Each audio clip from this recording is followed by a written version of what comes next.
tension has continued to escalate since Japan's Prime Minister Takaichi Sanae suggested that Japan might become militarily involved in the event of a Chinese invasion of Taiwan. Since then, Beijing has refused to apologize, and instead China doubled down. It issued a travel warning for Chinese tourists against Japan, and it held multiple live-fire military drills in waters near Japan. China says, 日本当政者妄图介入台海事务，既是对国际正义的粗暴践踏，对战后国际秩序的公然挑衅，也是对中日关系的严重破坏。如日方胆敢武力介入台海局势，将构成侵略行为，中方必将迎头痛击。 Meanwhile, China's Coast Guard declared that its fleet had conducted a patrol within the territorial waters of, quote, our WWII Islands, unquote, and described it as a law enforcement operation to safeguard China's rights. With all these fireworks on display, there are some burning questions on our mind. Namely, is this the return of China's wolf warrior diplomacy 2.0? And moreover, Japan and the Philippines have been stepping up security cooperation. How does that transform regional security landscape? And finally, what can Taiwan do to improve its security and to contribute to regional stability? Hello and welcome to Taiwan Talks. I'm Wen-Ti Song. To discuss these questions and more, I'm joined by today Wen-Chi Yu, Harvard Kennedy School non-resident fellow, as well as Raymond Song, who is vice president at the Prospect Foundation. Let me just start with Raymond first, I think. So with all this, what seems like wolf warrior diplomacy again, is this the return of wolf warrior diplomacy 2.0? And if so, do you think it's here to stay? The wolf warrior has never gone away. There's always there. And of course, there's a lot of domestic and international backgrounds to boost the Chinese confidence too. And they actually chose a breaking point to lash their angers on Japan in these incidents. So if that is only diplomacy, that will be one incident. But if there's more to come, then there are more serious responses necessary. So domestically, I think there's a frustration felt by the Chinese authority about the U.S. crackdown on the Taizhi Jituan Prince Holding, that's international scam groups and using the becoms as exchanges. And the U.S. has this crackdown center striking force and has this international crackdown. So the frustration was there. So there might be a possibility that China deliberately chose a channel to lash out its anger. And also the newly boosted confidence of China is felt by they think they can successfully manage President Trump, and manage the U.S.-China talks. And so they have the kinds of invincible feelings within the Chinese decision-making circles. And for Japan, of course, that's dealing with the new female Prime Minister Takaichi, and who is being viewed as anti-China, pro-US, pro-Taiwan Prime Minister, a politician, and has been very, very outspoken. And China, and also there's a gender issue coming within that. She's a female, the first female Prime Minister of Japan. So China always looked down on the Japanese politicians, even looking down on the female prime minister. So Xi Jinping really wanted to so-called test Takaichi in these incidents. Interesting. So it sounds like there's both historical factor in terms of Japan-China relations, more near-term factor in terms of China's confidence, as well as, I guess, perhaps potentially a gender dimension to it. So I guess for us, then maybe I'll go to Wen-Chi next. Do you think, though, whether wolf warrior diplomacy has been effective or counterproductive here? Like, what is the objective here by being so tough, posturing towards Japan? Do you think this kind of pressure campaign will be helping China getting what it wants, or will actually be counterproductive? Well, first of all, I think it's something China has to do, and I wouldn't call it wolf warrior style, because China has always treated Taiwan as the very red line. And so, wolf warrior is kind of a more recent term, right, because of COVID and other things. But in reality, China has always been very hawkish when it comes to Taiwan issues. And I think this time in particular, because you have a new leader in Japan that is viewed as more hawkish towards China, also a woman. I do think there's some gender dynamics there. I think it's very important for China to send a very strong message to both the Prime Minister Takaichi as well as Japan that Taiwan is absolutely a red line from the get-go. Like, don't touch it, right? It's also a test to the Prime Minister because still she is untested, even though she was, she views herself as, former Prime Minister Abe's sort of successor and has been very hawkish, very conservative, but in reality, she's never been tested. So with this kind of pressure, what would she do? And I think we're seeing some of the response now, right? Maybe people feel like, depends on the public sentiment in Japan, but I saw some surveys, probably half of the country didn't think it's necessary. And so they sent an envoy now, they just had a talk basically in Beijing. I think both countries are still testing out each other with the new leadership in Japan to see where they're gonna find the right balance. And how about you, Raymond? Do you think it's going to be effective in terms of changing perhaps future direction for Japan and how Japan handle this issue? That really depends on what's the aim that China wants to see out of this incident. From their diplomatic statement, they want the Japanese government and the Prime Minister herself to retract on her statement. But that brings us to what's the subject matter of this dispute. Actually, the Japanese government have been saying repeatedly that what the Prime Minister said in the parliamentary questioning time actually is in accordance with the Japanese policy. And even further, it's in accordance with Japanese law, the national security law in 2015. And so that's not a new issue. According to that structure, there are 3 tiers of incidents that Japanese need to think. And the second tier is about survival threatening incident, which says if some contingents happens to threaten the security of a state that bears particularly closer relations with Japan's security, then it constitutes a survival threatening situation in which the self-defense forces could be initiated, but not to use force, but to support the U.S. Exercises, which means that it's necessary and it's inevitable, because the U.S. might be involved, that in accordance with Japan-U.S. alliance, that Japan has the obligation to support the U.S. exercises, to use the U.S. bases in Japan and in Okinawa to supply or to reinforce their intervention into the Taiwan situation. So it is important to mention it does not mean that Japanese self-defense force will be forcefully involved in the China's or Taiwan situation. So the Chinese statement, when we see in the beginning, that's a misleading reading for the content or the subject matter of this. So it's difficult for China to ask Japan to retract on this because it's not new.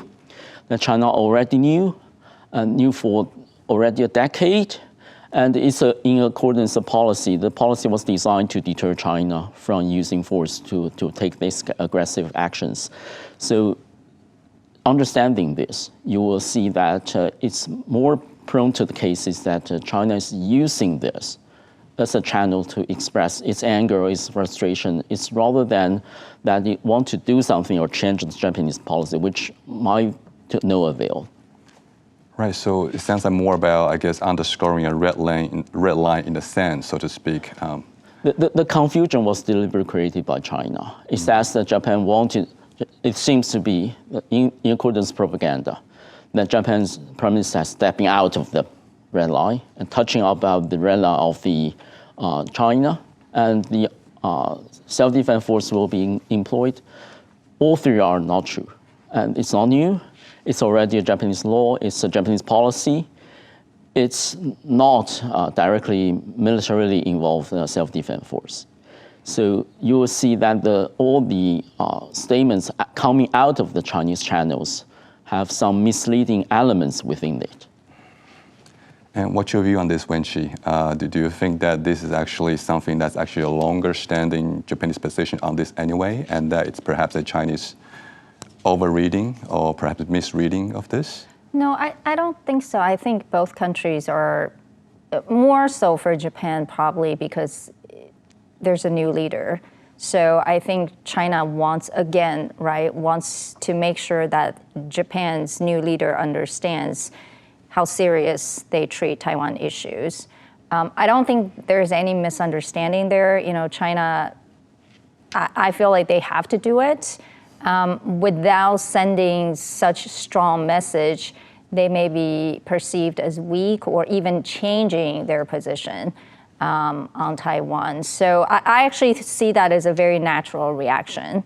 But I also don't think that means Japan, especially, you know, the Prime Minister Takaichi's cabinet or herself or, you know, their foreign policy will have to change either. This to me is more of a, you know, rhetoric kind of testing. I don't see any fundamental policy changes. I see. So not quite short-term external surprises triggers. How about, I guess, Wenqi, how about potential explanation coming from more internal drivers? Do you see any particular internal domestic consideration on the China side in the near term that may be giving China a bit more additional incentive to be? Well, there's always going to be domestic considerations, right? I think China, when it comes to Taiwan issues, partially is for international audience, but partially is also for the domestic. I think domestic audience is probably more important because for decades, China has been telling its people that Taiwan is part of China. So if you go to China, if you talk to Chinese people, most of them do think Taiwan is part of China and will have to go back to China at some point. And it tends to be the citizens that are very vocal and angry with any foreign country that says Taiwan is not or challenges that theory. So in some way, you know, the Chinese government utilizes that public sentiment as well. It can sort of, you know, tune up and tune down that kind of public opinion depending on the circumstances. Now, when it comes to Japan, of course, that's even more so because, you know, if a European country says something like this, probably the reaction wouldn't be as drastic. But I think when it comes to Japan, given the history and the colonial history between Taiwan and Japan, that's even a sore point for China. So there's always, you know, they have to, in some way, please their domestic audience as well. I see. So definitely working on two-level chess here with both domestic and international audience in mind. And China's Maritime Security Administration has also launched a series of live fire exercises in East China Sea as well. Meanwhile, we're seeing that there's budding security partnership between Japan and Philippines. The Japan-Philippine Reciprocal Access Agreement formally took effect this past September, and it allows Japan's self-defense force to be deployed to the Philippines for the first time since the end of World War II. So how are the US and allies responding to this evolving development? Maybe I can start with you, Raymond. It's very important to know that all this are Japanese thinking about how do they defend their national interests. It's nothing about invasion or reviving the history again. Those has been dealt with and they have been regretted on those. So all this alliance building, securing the more one theater idea, that's because the inevitability of the linkage between the East China Sea, South China Sea, and Taiwan Strait. And also because the geographic proximity of the US bases in Japan, Okinawa, and also in the Philippines. And any incident in all the three theaters will be linked, will be inevitably bringing the US troops involved, and which means that Japan will be involved. So it's a defensive preparation. It's not resuscitating the painful history that this region has experienced. Next one, the Yellow Sea exercises. Actually, China always conducted live exercising in the Yellow Sea, no matter in response to Taiwan Straits or unhappiness about Taiwan or China or Japan. Yellow Sea is very close to China. It's even just outside its internal water and territorial sea. And so, but it's no denying that other exercise provocations being engaged by China, also including to sending the patrol boat or maritime Coast Guard to the Senkaku waters, and also the Chinese-Russian joint patrol in the Indo-Pacific, which poses threats. Then we see the responses was made on part of Japan, of course, involving the U.S. and the Philippines. So, of course, that the alliance are building up, just trying to make ourselves prepared to react to any contingency that China might initiate it. Nearly 10 months into Trump 2.0, the Trump administration has finally approved its first arms sales package to Taiwan, valued at potentially $330 million.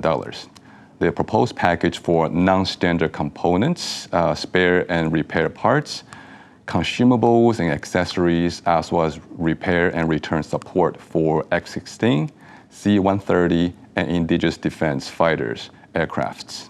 This potential boost to Taiwan's defenses came amidst heightened tension further north between China and Japan, of course.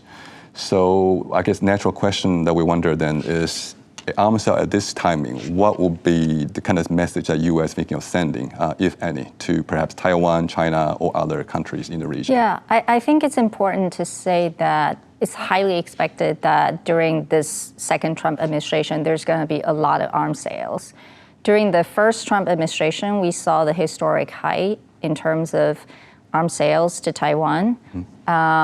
And so far, since Trump took office, this is the first one. So it's significant in the sense that it's the first one during Trump 2.0, but also there was a lot of media reports saying how the Trump administration, in order to strike a deal with China, has been avoiding some of the Taiwan-related issues. And you could see that, this arms sales package probably wouldn't have come through before the U.S.-China summit during APEC. So I think timing is also very important. Basically, it shows that the U.S. is still committed to arms sales to Taiwan, but it didn't really want to offend China before the summit took place. This is kind of how I read it, and I think it's still very consistent with the U.S. policy toward Taiwan as well as China. Do you see any marked differences in terms of Taiwan's place in the U.S. foreign policy when it comes to this? Like, how is Taiwan and China respective weight, if anything, shifting at all in the, foggy bottom? I think ostensibly there's no real change when it comes to U.S. policy towards Taiwan, right? If you want to talk about the fundamentals, nothing have changed because the president in the White House actually doesn't know that much about Taiwan policy and doesn't trust that much in terms of his national security colleagues or staff to actually come up with a consistent Taiwan policy, right? It's just coming out of his mouth. Now, given that, I don't think Trump would go that far to do anything that drastically differ from past U.S. policy toward Taiwan, as some people were worried. I don't think Trump would go that far. However, unlike previous presidents who see Taiwan as a very strategic interest to the United States, especially when it comes to defense and the first island chain, values, democracy and human rights, I don't think Trump sees eye to eye in that sense, but in reality, the actual doing or policy probably won't change that much, which means he's not gonna challenge China on Taiwan. He's also not gonna hopefully sacrifice Taiwan for China either. Indeed, and Raymond, I guess then what's your take on this? What's Taiwan's place in Washington at the moment? Is a talk about perhaps a grand bargain or something? Just hot air, or are you concerned about that at all? I agree that the fundamentals has not been changed, and the U.S. Even the Trump administration or Trump himself has a very clear strategic view. He knows about the importance of Taiwan and, of course, the critical position that Taiwan occupies in terms of supplying the world and the United States on the very top chips, semiconductors, and also to helping the U.S. to rebuild its capability to manufacture the chips. So Taiwan could be a partner to U.S., a natural partner. And I think Trump himself knows it, and of course the policy has changed, and that does not only apply to Taiwan; it applies to any countries that has trading relations with the U.S. that are friends or foes, no matter. And so, but out of this, the so-called transactional approaches to the diplomacy. And actually, we are seeing an opening or a slight gradually opening the windows of more opportunity to cooperation on the U.S. and Taiwan. And secondly, if you talk to the bureaucrats, you see that the day-to-day cooperation in terms of security actually has been going on. So arms sales, all those reported, that's accordance to U.S. policy, accordance to the Taiwan Relations Act. And but it's even more important to us that's the day-to-day cooperations and the constant dialogues that the both sides are engaging in are actually happening and getting more close. That's why our president, Taiwan President William Lam, has said, actually the U.S. cooperation with Taiwan has actually getting closer, not more remote. And Wenqi, so I guess Raymond talked about economic value of Taiwan to Trump administration, to U.S. in general. Can you just expand on that a little bit more? Like what economic value does Taiwan have for U.S., both bilaterally and perhaps also in a regional sense? Well, I think let's look at it at two levels. First is when we talk about Trump or Trump administration, right, we need to distinguish between Trump, he himself with his cabinet level people and the rest of the government. These are more professional foreign policy makers who are traditionally more friendly to Taiwan. But if you're looking at the people at the top who have less direct government experience or almost zero Taiwan experience, these people don't value Taiwan as much other than business. So whether it's Lutnick or Trump himself, I do not personally believe that they see Taiwan as a true partner in any sense. They look at Taiwan as some place where it can offer the U.S. semiconductors related values, nothing else. And I think this is something Taiwan has to realize and just be very realistic about what this current administration top leaders are thinking, right? It doesn't mean other things like arms sales or other more regular type of diplomacy won't continue because the rest of the government, the rest of the diplomats and defense officials and all these people, they're still going to continue working with Taiwan on a regular basis, but the top leaders think very differently. So Taiwan needs to offer its value in a very transactional way, rather than thinking we're a democracy, we're a champion for certain values, or it's a chip island that somehow needs to retain that leadership. I don't think these arguments go that well with Trump himself, as well as some of his top level officials. So I think that's where Taiwan's value is. Of course, there's tariffs and all these other things that Trump really wants. And this is, again, right, what can Taiwan offer and not? It actually is a very interesting time for Taiwan to recalibrate its own value, its interests, and what it really wants, rather than thinking the U.S. is a close friend or ally. I would say not to think in that framework, but truly from sort of the interests, both business as well as national interest point of view. Because at the end of the day, Taiwan has to depend on itself. It cannot rely on the goodwill and good gesture from other countries. It would be nice to have these things, but you cannot rely on them.